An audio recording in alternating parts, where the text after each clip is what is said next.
বহুকাল আগের কথা।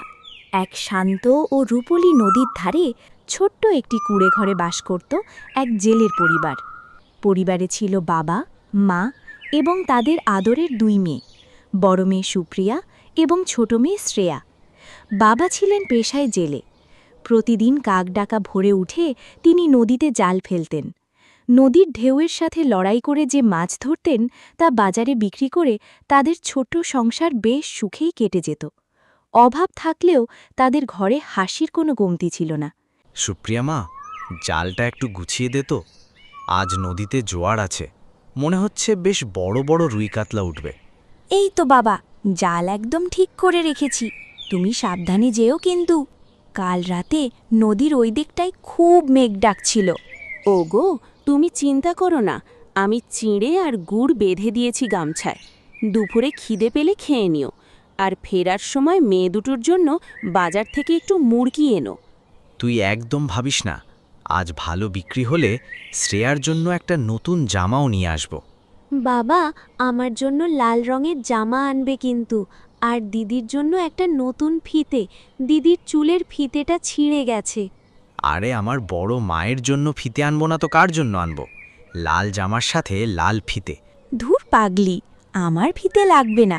বাবা ফিরলে তুই বাবার কাছে শুধু গল্প শোনার বায়না করবি আজ রাতে। কত দিন হয়ে গেল বাবা, তুমি গল্প শোনাওনি। হয়েছে, বাপ মেয়েতে মিলে আর গল্প দিতে হবে না। তুমি তাড়াতাড়ি বেরো, জোয়ারের সময় পেরিয়ে যাবে। আর তোরা দুজন বাবার পথ চেয়ে বসে না থেকে আমাকে একটু উঠোন ঝাড় দেওয়ায় সাহায্য করতো। কিন্তু নিয়তির লিখন ছিল অন্যরকম। মানুষের সুখ হয়তো বিধাতারও সহ্য হয় না। হঠাৎ তাদের গ্রামে এক ভয়ঙ্কর অজানা অসুখ ছড়িয়ে পড়ে। দলে দলে মানুষ সেই অসুখে আক্রান্ত হতে থাকে। একদিন সুপ্রিয়াদের বাবাও সেই জ্বরে আক্রান্ত হয়ে বিছানায় পড়লেন। তার কয়েকদিনের মাথায় তাদের মাও সেই একই অসুখে শয্যাশায়ী হলেন। চোখের পলকে দুই বোনের মাথায় আকাশ ভেঙে পড়ার উপক্রম হল। সুপ্রিয়া, মা আমার, এদিকে আয়। আমার মনে হচ্ছে আমাদের আর সময় নেই। মা, তুমি অমন কথা বলো না। আমি কালই গ্রামের কবিরাজ কাকুকে ডেকে আনব।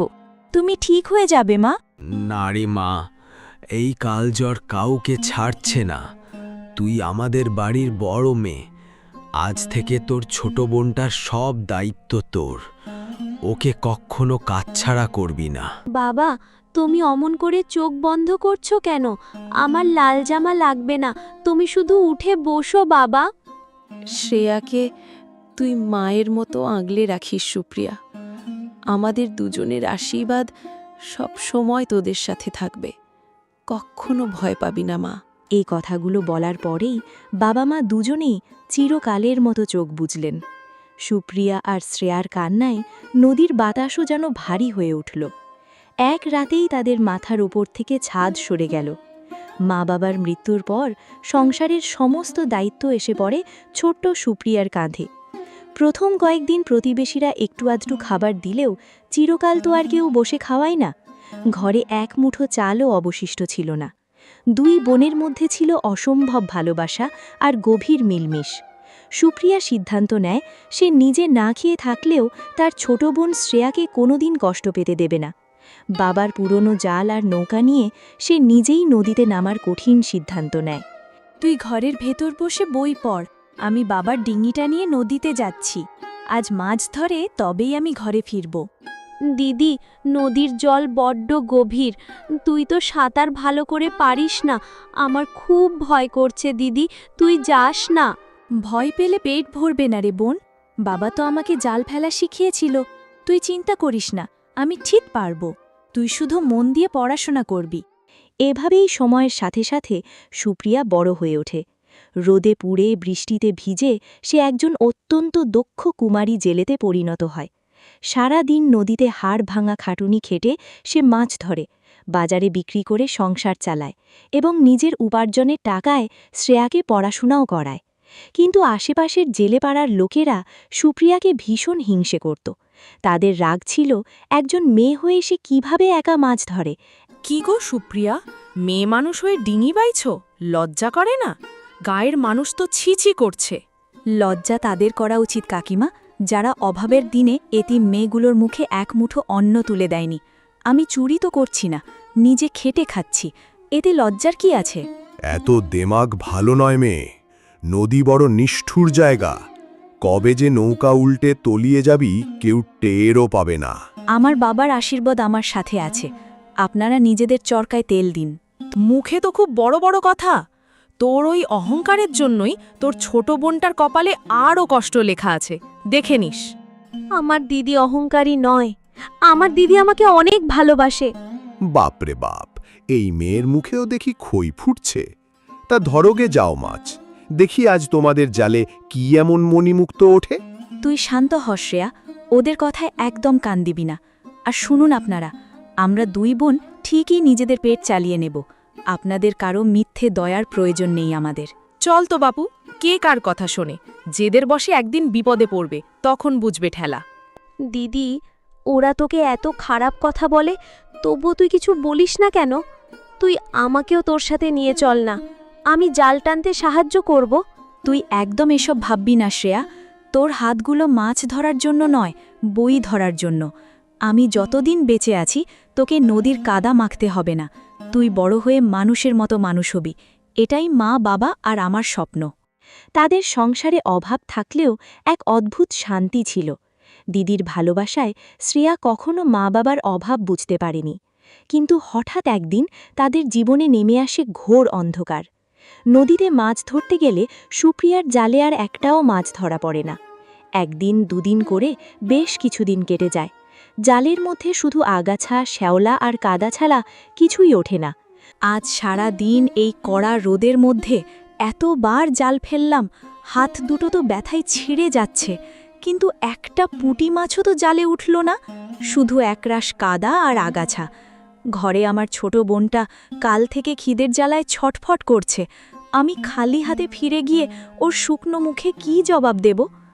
গঙ্গামা, তুমিও কি শেষমেশ আমার ওপর রাগ করলে? বাবা মাকে তো কেড়েই নিয়েছ, এবার কি আমাদের দুই অনাথ বোনকে না খাইয়েই মারবে? ঘরে জমানো যেটুকু চাল আর খাবার ছিল তাও ধীরে ধীরে ফুরিয়ে আসে। শুরু হয় চরম অনাহার আর কষ্ট। 3 দিন ধরে দুই বোনের পেটে এক দানা অন্নও পড়েনি। দিদিরে, আমার তো খুব খিদে পেয়েছে, ঘরে তো কিছুই অবশিষ্ট নেই, এভাবে আর কতদিন থাকবো? আর একটু ধৈর্য ধর বোন, আমি কলসি থেকে একটু জল এনে দিচ্ছি, তুই খেয়ে শুয়ে পড়। কাল আমি নদীর ওই বাঁকের মুখে যাব, ওখানে ঠিক বড় মাছ পাবো। কিন্তু তুইও তো 3 দিন ধরে শুধু জল খেয়ে আছিস দিদি, তোর মুখটা কেমন শুকিয়ে গেছে। তুই না খেলে আমি কিচ্ছু খাবো না। আমার খিদে নেই রে পাগলি, নদীর হাওয়া খেলে পেট এমনিই ভরে যায়, তুই জলটুকু খেয়ে ঘুমানোর চেষ্টা কর। ছোট বোন শ্রেয়ার শুকনো মুখ আর ক্ষুধার্ত চোখের দিকে তাকিয়ে সুপ্রিয়ার বুক ফেটে যেত। রাতে শ্রেয়া ঘুমিয়ে পড়লে সুপ্রিয়া দাওয়ায় বসে আকাশের দিকে তাকিয়ে কাঁদত। হে ভগবান, তুমি আমার বাবা মাকে কেড়ে নিয়েছ, আমি কিচ্ছু বলিনি।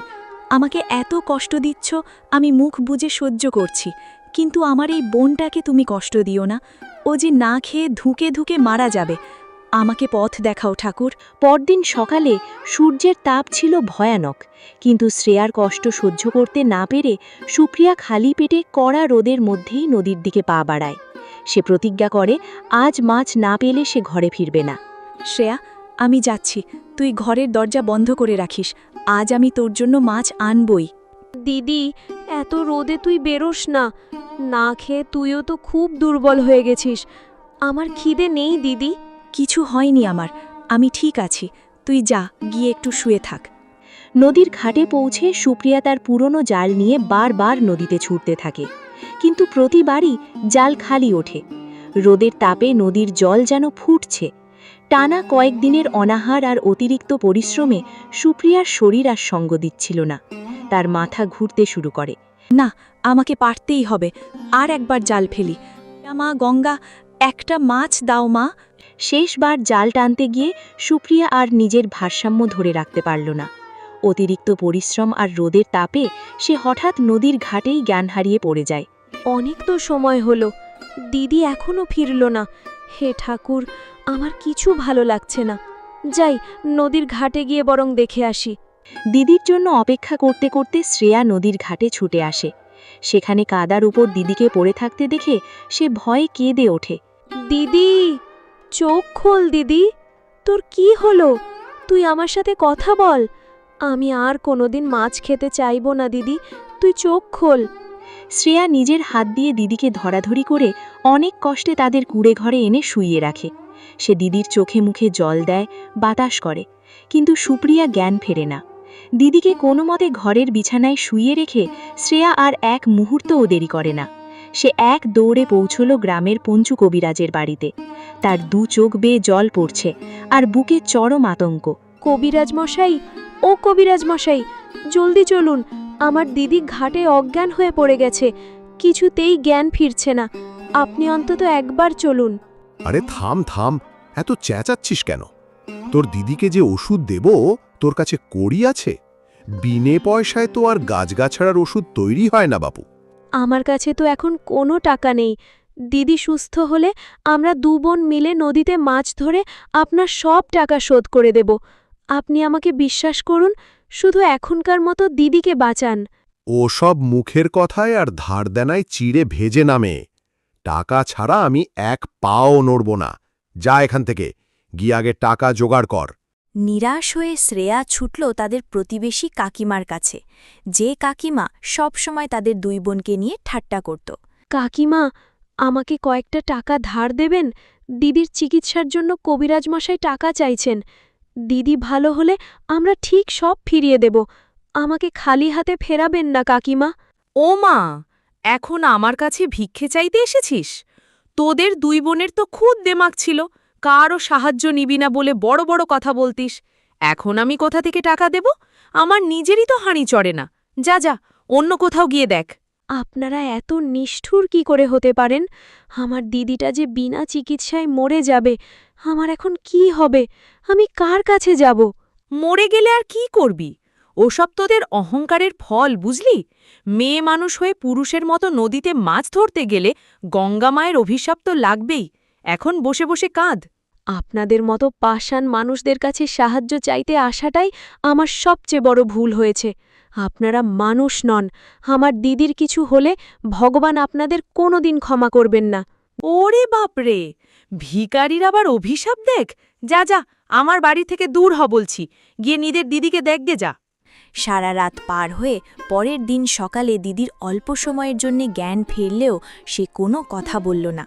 তখন শ্রেয়া বুঝতে পারে দিদির চিকিৎসার জন্য টাকার প্রয়োজন। কবিরাজ ডাকতে হলে টাকা লাগবে, ওষুধ কিনতে টাকা লাগবে, কিন্তু তাদের তো কিছুই নেই। দিদি, তুই কথা বলছিস না কেন? তোর গা যে জ্বরে পুড়ে যাচ্ছে। আমি এখন কি করব? কাকে ডাকব? কেউ তো আমাদের সাহায্য করবে না। শ্রেয়া তার দিদির শিয়রে বসে অনেকক্ষণ কাঁদে। তারপর তার চোখে এক দৃঢ় প্রতিজ্ঞা ফুটে ওঠে। তার কোনো পূর্ব অভিজ্ঞতা না থাকা সত্ত্বেও সে বাবার একটা ভারী পুরনো জাল নিয়ে নিজেই নদীর ঘাটে যায়। দিদি আমার জন্য এত কষ্ট করেছে, আজ আমাকে দিদির প্রাণ বাঁচাতে হবে। আমি আজ মাছ ধরবই। শ্রেয়া বাবার পুরনো জালটা কাঁধে তুলে নেয়। মাছ ধরার কোনো অভ্যাস তার ছিল না। সে জাল ঠিকমতো ছড়তেও পারছিল না।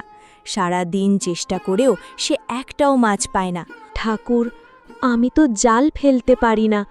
তুমি আমার জালে একটা মাছ পাঠিয়ে দাও। আমার দিদি যে খুব কষ্ট পাচ্ছে। হতাশ ও চিন্তিত শ্রেয়া দিদির চিকিৎসার টাকার আশায় মাছ খুঁজতে খুঁজতে ডিঙি নৌকা বেয়ে নদীর অনেক গভীরে চলে যায়।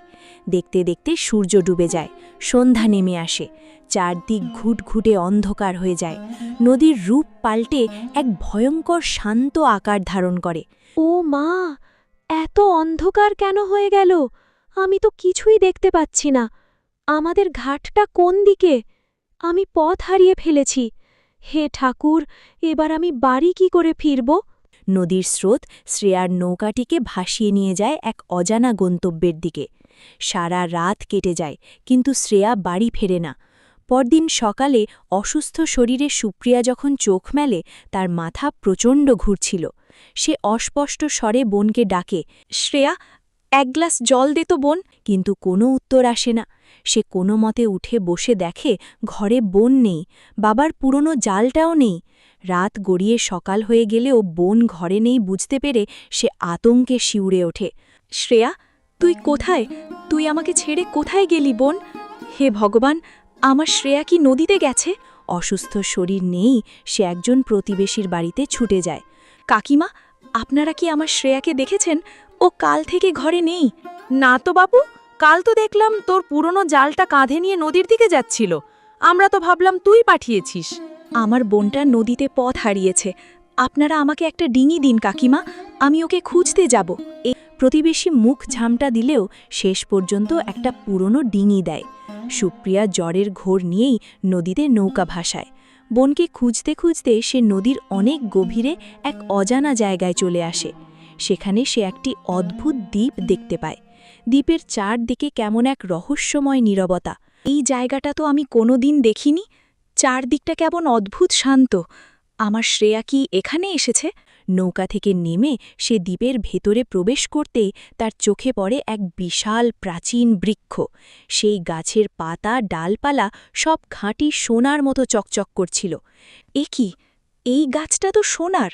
এখানে এমন গাছ কোথা থেকে এলো? সে অবাক হয়ে গাছটির দিকে এগোতেই হঠাৎ সেখান থেকে রঙিন আলো পড়ে এবং এক পরীর আবির্ভাব হয়। তার পরনে ঝকঝকে পোশাক আর হাতে জাদুকাঠি। কি চাও তুমি মানুষ? এই দ্বীপে তো সাধারণ মানুষ আসতে পারে না। আপনি কে? তোমার কি মণিমুক্ত, মোহর বা সোনার প্রয়োজন? যদি তাই হয় তবে বলো, এই গাছের ভেতরে এক জাদুকরী দুনিয়া আছে, যেখানে সব কিছু সোনার। আমি তোমার জীবনের সমস্ত অভাব চিরকালের মতো দূর করে দেব। তুমি যত খুশি ধনরত্ন নিয়ে যেতে পারো। আমার কোনো সোনাদানা চাই না। আমার সোনার প্রতি কোনো মোহ নেই। আমি শুধু আমার ছোট বোন শ্রেয়াকে খুঁজছি। আপনি কি তাকে দেখেছেন? সে কাল থেকে নিখোঁজ। ওর পরনে একটা সবুজ জামা ছিল। ও, তোমার বোন? তোমার বোন শ্রেয়া তো মণিমুক্ত নেওয়ার জন্যই এই গাছের ভেতরে চলে গেছে। সে অনেক ধনরত্ন চেয়েছিল। না, আমার বোন লোভী নয়। সে নিশ্চয়ই আমার চিকিৎসার টাকার জন্য এখানে এসেছিল। আমি ওকে ফিরিয়ে নিয়ে যাব। সুপ্রিয়ার মুখে বোনের প্রতি এমন নিঃস্বার্থ ভালোবাসার কথা শুনে সে বুঝতে পারল এই মেয়েটির মনে কোনো লোভ নেই, কিন্তু বোনের জন্য সে নিজের প্রাণও দিতে পারে। তোমার বোনের জন্য আমার খুব কষ্ট হচ্ছে সুপ্রিয়া। আমি জানি সে তোমার চিকিৎসার টাকার জন্যই এই বিপদে ঝাঁপ দিয়েছে, কিন্তু সে বড় বিপদে পড়েছে। কিসের বিপদ? আমার বোন কোথায়? আপনি আমাকে সব খুলে বলুন। আমি যে কোনো মূল্যে আমার বোনকে ফিরিয়ে আনব। এই গাছের ভেতরে এক জাদুকরী দুনিয়া আছে ঠিকই, কিন্তু সেখানে এক ভয়ঙ্কর জাদুকর একটি দুর্গে রাজত্ব করে। সে তোমার বোনকে বন্দি করে রেখেছে। আগামীকাল পূর্ণিমার রাতে সে তোমার বোনকে বলি দেবে। বলি দেবে? না না, এটা আমি হতে দেব না। আপনি তো পড়ি, আপনার কাছে তো জাদু কাঠি আছে। আপনি এই জাদুকরকে শাস্তি দিয়ে আমার বোনকে বাঁচাচ্ছেন না কেন? আমার কোনো ক্ষমতা নেই সুপ্রিয়া। ওই জাদুকর অত্যন্ত শক্তিশালী। সে আমার সমস্ত জাদুকরী শক্তি কেড়ে নিয়ে আমাকে এই দ্বীপে পাহারাদার বানিয়ে রেখেছে। আমি তার হাতের পুতুল মাত্র। তাহলে আমি কি করে আমার বোনকে বাঁচাবো? আমাকে পথ বলে দিন। আমি আমার নিজের প্রাণের বিনিময় হলেও শ্রেয়াকে ফিরিয়ে আনব। একটাই উপায় আছে সুপ্রিয়া। ওই গাছের ভেতরের জগতে একদম শেষ প্রান্তে একটি আসল সোনার গাছ আছে। সেই গাছে একটি মায়াবী ফল ধরে। তুমি যদি সাহসের সাথে গিয়ে সেই ফলটি এনে জাদুকরের হাতে তুলে দাও, তবে সে খুশি হয়ে তোমার বোনকে এবং আমাকে চিরকালের জন্য মুক্ত করে দেবে। তুমি কি পারবে? আমি পারব। আমার বোনের জন্য আমি পাতালেও যেতে পারি। আপনি আমাকে পথ দেখান। সুপ্রিয়া বিন্দুমাত্র ভয় না পেয়ে সেই বিশাল প্রাচীন বৃক্ষের গায়ে হাত রাখল। নিমেষের মধ্যে বৃক্ষের গায়ে একটি দরজা খুলে গেল এবং সুপ্রিয়া সেই দরজার ভেতর প্রবেশ করল। ভেতরে পা রাখতেই সে দেখল এক বিচিত্র জনশূন্য সোনার নগর। সেখানকার ঘরবাড়ি, রাস্তাঘাট, গাছপালা সব কিছুই খাঁটি সোনা দিয়ে তৈরি, কিন্তু চারদিকে এক ভয়ানক নিস্তব্ধতা বিরাজ করছে। কোনো পাখির ডাক নেই, কোনো প্রাণের স্পন্দন নেই। কি অদ্ভুত এই জায়গা! সবকিছু সোনার হলেও এখানে কোনো জীবন নেই। একদম শ্মশানের মতো ঠান্ডা আর নীরব। আমাকে তাড়াতাড়ি আসল সোনার গাছটা খুঁজে বের করতে হবে। আমার শ্রেয়া নিশ্চয়ই খুব ভয়ে আছে। মনে সুপ্রিয়া সেই সোনানগরের ভয়ানক আর নিস্তব্ধ জঙ্গলের ভেতর দিয়ে হাঁটতে শুরু করল। সোনা দিয়ে তৈরি গাছের পাতাগুলো বাতাসে অদ্ভুত ঝনঝন শব্দ করছিল, যা শুনলে বুক কেঁপে ওঠে। জঙ্গলের ভেতরের দৃশ্য ছিল ভয়ঙ্কর। গাছের পাতার ফিসফিস শব্দ এমনভাবে শোনা যাচ্ছিল যেন কেউ কানে কানে কথা বলছে। অনেকক্ষণ হাঁটার পর সে জঙ্গলের একেবারে শেষ প্রান্তে পৌঁছাল। দূরে একটি ঘন বৃক্ষ দেখতে পেল, যা ছিল সোনার, এবং যার রশ্মি দূর দূরান্ত পর্যন্ত ঝলমল করছিল। মনে হচ্ছে এটাই সেই গাছ যার কথা বাইরের পরী আমাকে বলেছিল। এর আলোতেই পুরো জঙ্গল আলোকিত হয়ে আছে। সুপ্রিয়া দেখল যে সেই সোনার গাছের ওপর একটি বড়ই বিচিত্র সোনার ফল ঝুলে আছে। যেই সে সেই ফলটি স্পর্শ করার চেষ্টা করল, তখনই গাছটি থেকে গম্ভীর আওয়াজ গর্জে উঠল। দাঁড়িয়ে যাও মানুষ, এই ফলটি ভাঙার আগেই তোমাকে আমার একটি ধাঁধার উত্তর দিতে হবে। যদি তুমি ভুল উত্তর দাও তবে তুমি এই মুহূর্তেই জ্বলে ছাই হয়ে যাবে, আর যদি তোমার মনে সামান্য লোভ বা ছলনা থাকে তবে তুমি এই ধাঁধার উত্তর কখনো দিতে পারবে না। বল, আমি কি তোমাকে ধাঁধা জিজ্ঞাসা করব? হ্যাঁ, জিজ্ঞাসা করো বৃক্ষরাজ, আমি প্রস্তুত। তাহলে শোনো আমার ধাঁধা। আমি মুখ ছাড়াই কথা বলি, কান ছাড়াই শুনি। আমার কোনো শরীর নেই, কিন্তু বাতাসের সাথে জীবিত থাকি। বল, আমি কে? সুপ্রিয়া কয়েক মুহূর্ত গভীর চিন্তায় পড়ল। তার চোখের সামনে ভেসে উঠল ছোটবেলায় নদীর ধারে বোন শ্রেয়ার সাথে কাটানো স্মৃতি। তারা যখন নদীর ওপারের জঙ্গলের দিকে মুখ করে জোরে চিৎকার করত, তখন সেই আওয়াজ আবার ফিরে আসত। সুপ্রিয়ার চোখ ঝলমল করে উঠল। এর উত্তর হল প্রতিধ্বনি। আহা, এই ধাঁধার উত্তর কোনো সাধারণ মানুষ দিতে পারত না। তোমার মন লোভ এবং ছলনা থেকে মুক্ত। তুমি আমার গাছের ফল ভাঙতে পারো। সুপ্রিয়া তৎক্ষণাৎ সেই সোনার ফলটি ভেঙে নিল। যেই সে ফলটি ভাঙল, পরের মুহূর্তেই সেখানে হুবহু একই রকম আরেকটি ফল জন্মাল। সুপ্রিয়া অবাক হয়ে তাকিয়ে রইল। তুমি যে ফলটি ভেঙেছ সেটি মায়াবী ফল। এখন যে ফলটি জন্মালো তা সাধারণ ফল, তবে সেটিকে মায়াবী হতে 100 বছর সময় লাগবে। তুমি যে ফলটি ভেঙেছ সেটি 100 বছর পুরনো মায়াবী ফল। সুপ্রিয়া কিছু না বলে অত্যন্ত বুদ্ধিমত্তার সাথে দ্বিতীয় ফলটিও গাছ থেকে ভেঙে নিল। তখনই সেখানে তৃতীয় একটি ফল জন্মাল। তুমি যেমন যেমন ফল ভাঙতে থাকবে তেমনই ফল জন্মাবে। কিন্তু মনে রেখো, তুমি যে প্রথম ফলটি ভেঙেছ সেটাই মায়াবী। সুপ্রিয়া কোনো কথা বলল না। সে শুধু দুটো ফলই নিজের আঁচলে খুব সাবধানে বেঁধে নিল এবং জাদুকরের দুর্গের দিকে এগিয়ে গেল। সুপ্রিয়া কিছুটা দূর যেতেই তার কানে এক বৃদ্ধা মহিলার ভারী আওয়াজ শোনা গেল। দাঁড়িয়ে যাও, তুমি এই মায়াবী ফলটি নিয়ে কোথায় যাচ্ছ? সুপ্রিয়া পিছনে ফিরে দেখল তো তার পিছনে এক জীর্ণ পোশাক পরা বৃদ্ধা মহিলা দাঁড়িয়ে আছেন, যিনি তাকে গভীর দৃষ্টিতে দেখছেন। আমি তোমাকে কেন বলবো? আমার তাড়া আছে, আমাকে যেতে দাও। আমি দেখলাম যে তুমি এই গাছ থেকে কত সহজে ফলটি ভেঙে নিলে। তুমি কোনো সাধারণ মানুষ নও। বলো, কি হয়েছে? সুপ্রিয়া আর কোনো উপায় না দেখে সেই বৃদ্ধা মহিলাকে শুরু থেকে শেষ পর্যন্ত সব ঘটনা জানাল। কিভাবে সে বোনকে খুঁজতে এসেছে, কিভাবে বাইরের পরীকে জাদুকরের কথা বলেছে, সব কিছু। তোমার সাথে খুব বড় প্রতারণা হচ্ছে বালিকা। কখনো কখনো যা আমরা দেখি তা সত্য হয় না, আমাদের সত্যকে চিনতে হয়। আমি কিছু বুঝলাম না মা, আপনি কি বলতে চাইছেন? আমি তোমাকে বেশি খুলে বলতে পারবো না। যদি তুমি সত্য দেখতে চাও তবে আমার চোখের দিকে ভালো করে দেখো। সুপ্রিয়া তার চোখের দিকে মনোযোগ দিয়ে দেখল এবং পরের মুহূর্তেই ভীষণভাবে চমকে গেল। তুমি যা বুঝছ সেটাই সত্য। মনে রেখো, তুমি যে প্রথম মায়াবী ফলটি ভেঙেছ সেই ফলটির একটি বিশেষত্ব আছে। যদি তুমি তাকে তোমার মুঠিতে শক্ত করে বেশ কিছুক্ষণ ধরে রাখো তবে তা জাদুকরী ছাইয়ে পরিণত হবে, এবং যখন তুমি সেই ছাই কোনো শক্তিশালী জাদুকর বা অশুভ ব্যক্তির উপর ছুঁড়ে মারবে তখন সে জ্বলে ছাই হয়ে যাবে। এই বলে বৃদ্ধা মহিলা সেখান থেকে হঠাৎ অদৃশ্য হয়ে গেলেন, আর সুপ্রিয়া অবাক হয়ে সেখানে দাঁড়িয়ে রইল। সুপ্রিয়া কিছুক্ষণ পর সেই বিশাল কালো দুর্গের কাছে পৌঁছাল। দুর্গটি দেখতে অত্যন্ত ভয়ানক এবং চারদিকে এক মৃত্যুর নীরবতা বিরাজ করছিল। এখানে কিছু একটা ভয়ানক আছে। আমি ভেতরে যাব এবং যা হবে তা মোকাবিলা করব। আমাকে আমার শ্রেয়াকে বাঁচাতেই হবে।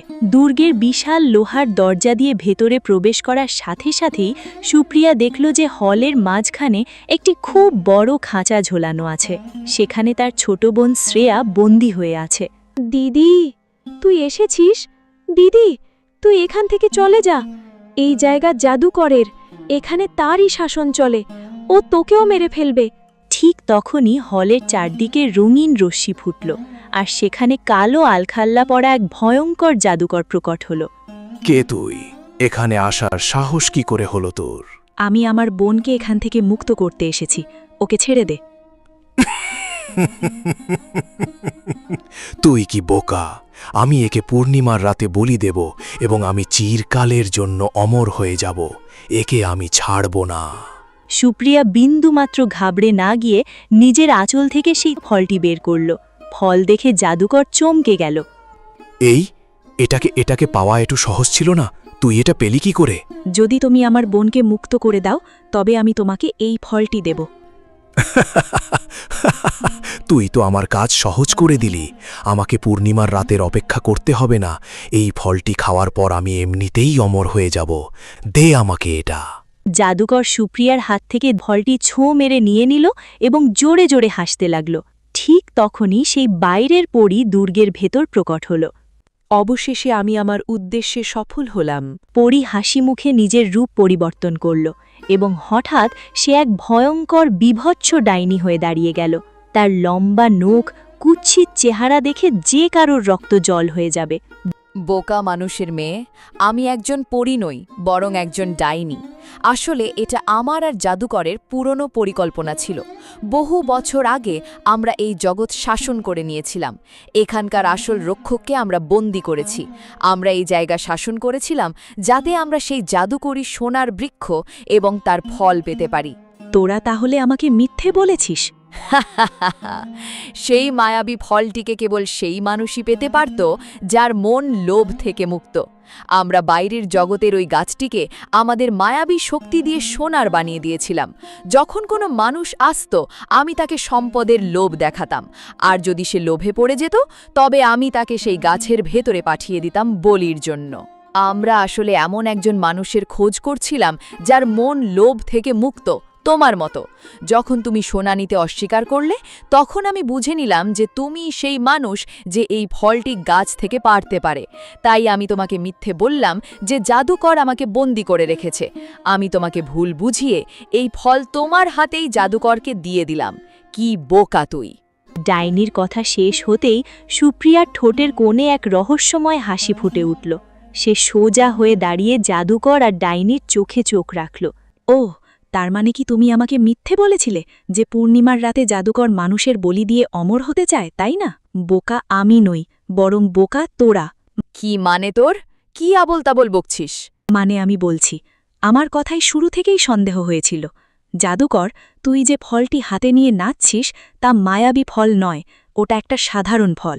আসল মায়াবী ফল তো এইটা। এই বলে সুপ্রিয়া তার হাতের মুঠো খুলল। সেখানে জল জল করছে সেই প্রথম পাড়া 100 বছরের পুরনো আসল মায়াবী ফলটি। এই দেখে জাদুকর আর ডাইনি দুজনেই চমকে উঠল। না, এটা হতে পারে না, দাও ওটা আমাকে। জাদুকর কিছু বোঝার বা করার আগেই সুপ্রিয়া সেই আসল মায়াবী ফলটিকে নিজের হাতের মুঠোয় প্রচণ্ড শক্তিতে চেপে ধরল। তখনই সেখানে জাদুকরি আলো ফুটে উঠল এবং সেই বৃদ্ধা মহিলাটি প্রকট হলেন। বৃদ্ধা মহিলাকে দেখেই ডাইনি ভয়ে পিছিয়ে গেল, তার মুখের রং উড়ে গেল। তখন আমার এই বৃদ্ধা মায়ের সাথে দেখা হয়েছিল। ইনি বলেছিলেন আমার চোখের দিকে ভালো করে দেখতে, আর সাথে এটাও বলেছিলেন যে কখনো কখনো যা আমাদের চোখে পড়ে তা সত্যি হয় না। আর যখন আমি ওনার চোখের দিকে দেখলাম, তখন আমি বুঝে গেলাম যে তুই কোনো পরী টরি নস, বরং পরীর রূপে অন্য কোনো পিশাচ। আসলে আসল পরী হলো এই বৃদ্ধা মহিলাটি, আর তোরা তোদের জাদুর শক্তি দিয়ে এনাকে বৃদ্ধা বানিয়ে দিয়েছিস। সুপ্রিয়ার হাতের প্রচণ্ড চাপে হঠাৎ সেই মায়াবী ফলটি সোনালি ছাইয়ে পরিণত হল। জাদুকর আর ডাইনি দুজনেই চরম আতঙ্কে ঘাবড়ে উঠল। সুপ্রিয়া আর এক মুহূর্তও দেরি না করে অর্ধেক জাদুকরি ছাই জাদুকরের ওপর এবং অর্ধেক ডাইনির ওপর ছুঁড়ে মারল। বাঁচাও, আমাদের পুড়িয়ে দিস না! বাঁচাও, আমাদের পুড়িয়ে দিস না! ছাই তাদের শরীরে লাগা মাত্রই তারা তীব্র আর্তনাদ করতে করতে কিছু মুহূর্তের মধ্যেই দুজনে জ্বলে সম্পূর্ণ ছাই হয়ে গেল। তাদের অশুভ জাদুর চিরতরে অবসান ঘটল। জাদুকরার ডাইনি ছাই হওয়ার সাথে সাথেই সেই বৃদ্ধা মহিলার শরীর থেকে রঙিন উজ্জ্বল রশ্মি বের হল এবং তিনি তার আসল পরীর রূপে প্রকট হলেন। তার রূপ ছিল স্নিগ্ধ আর আলোকময়। তুমি আমাকে এবং এই জগৎকে মুক্ত করে দিলে সুপ্রিয়া। আমি ভেবেছিলাম যে এখন আমি আর আমার নগর কখনো মুক্ত হতে পারবো না। পরী তার জাদুদণ্ড সামনের দিকে এগিয়ে দিল এবং মুহূর্তের মধ্যে শ্রেয়ার সেই খাঁচাটি সেখান থেকে উধাও হয়ে গেল। দুই বোনের চোখেই তখন আনন্দাশ্রু। আমি তোমার এই বুদ্ধিমত্তা, সাহস আর নিঃস্বার্থ ভালোবাসার পুরস্কারে তোমাকে অনেক ধন দেব। আরে না না পরিমা, আমার কোনো ধন চাই না। আমার বোনকে ফিরে পেয়েছি, এটাই আমার সবচেয়ে বড় ধন। কিন্তু তোমাকে নিতেই হবে। এটা আমার পক্ষ থেকে একটি ছোট উপহার। আমি জানি তোমরা অনেক কষ্ট করেছ। অভাবের তাড়নায় তোমাকে রোদে পুড়ে মাছ ধরতে হয়। তোমার ছোট্ট বোনটারও অনেক কষ্ট। তুমি এগুলো তার জন্য নিয়ে নাও। সুপ্রিয়া আর না করতে পারল না। সে হাসল। পরী তার জাদুদণ্ড থেকে রঙিন রশ্মি বের করল এবং দেখতে দেখতে সুপ্রিয়া আর শ্রেয়ার সামনে প্রচুর সোনা, হিরে, রত্ন আর রূপার ভাণ্ডার প্রকট হল। এগুলো সব তোমাদের। এবার তোমরা দুজনে একে অপরের হাত ধরো এবং চোখ বন্ধ করো। যখন চোখ খুলবে তখন নিজেদের বাড়িতেই দেখতে পাবে। সুপ্রিয়া চোখ খুলে দেখল তারা তাদের সেই চেনা নদীর ধারের কুঁড়েঘরের সামনে দাঁড়িয়ে আছে। চারদিকে সকালের আলো ফুটেছে এবং তাদের উঠানে রাখা আছে পরীর দেওয়া সেই প্রচুর সোনা, হিরে আর রূপার ভাণ্ডার। আমরা ফিরে এসেছি শ্রেয়া, ভগবান আমাদের সব কষ্ট দূর করে দিয়েছেন। সুপ্রিয়া সেই সমস্ত ঘটনা তার প্রতিবেশীদের জানায় না, কিন্তু সেই জাদুকরী সম্পদ দিয়ে সে তাদের ভাঙা ঘর ঠিক করে, শ্রেয়াকে ভালো স্কুলে ভর্তি করায়।